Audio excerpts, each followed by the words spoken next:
RPO সংশোধন বিষয় নিয়ে আইন উপদেষ্টা ড আসিফ নজরুলের সঙ্গে মঙ্গলবার বিকেলে সচিবালয়ে বৈঠক করে বিএনপি প্রতিনিধি দল। এই দলের নেতৃত্ব দেন দলের স্থায়ী কমিটির সদস্য সালাউদ্দিন আহমদ।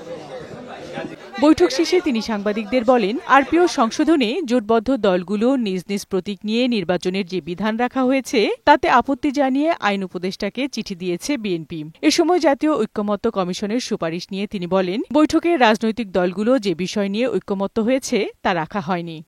যে তারা জাতীয় ঐকমত্য প্রতিষ্ঠার বদলে জাতীয় অনৈক্য প্রতিষ্ঠার একটা প্রচেষ্টা গ্রহণ করেছেন।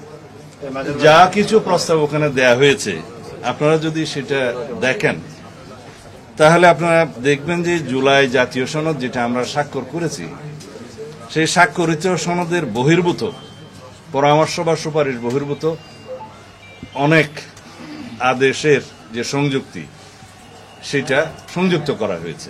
ঐকমত্য কমিশনের সংবিধান সংস্কার পরিষদ গঠনের সুপারিশকে অযৌক্তিক বলেও উল্লেখ করেন তিনি।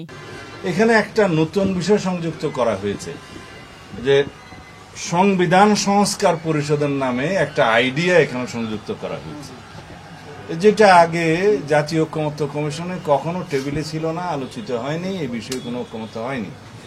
আমরা জানি আসন্ন যে নির্বাচনটা হবে সেই নির্বাচনটা হবে জাতীয় সংসদের নির্বাচন। জাতীয় সংসদের সংসদ সদস্যগণ নির্বাচিত হবে।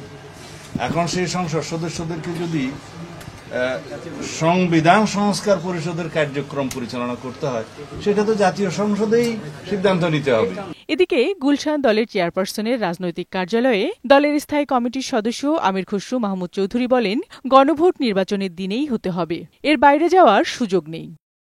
পুরো আলোচনায় বিএনপির অবস্থান ছিল যে গণভোট আর নির্বাচন একই দিনে হবে, দুটো ব্যালটের মাধ্যমে। এটা দিনের আলোর মতো পরিষ্কার।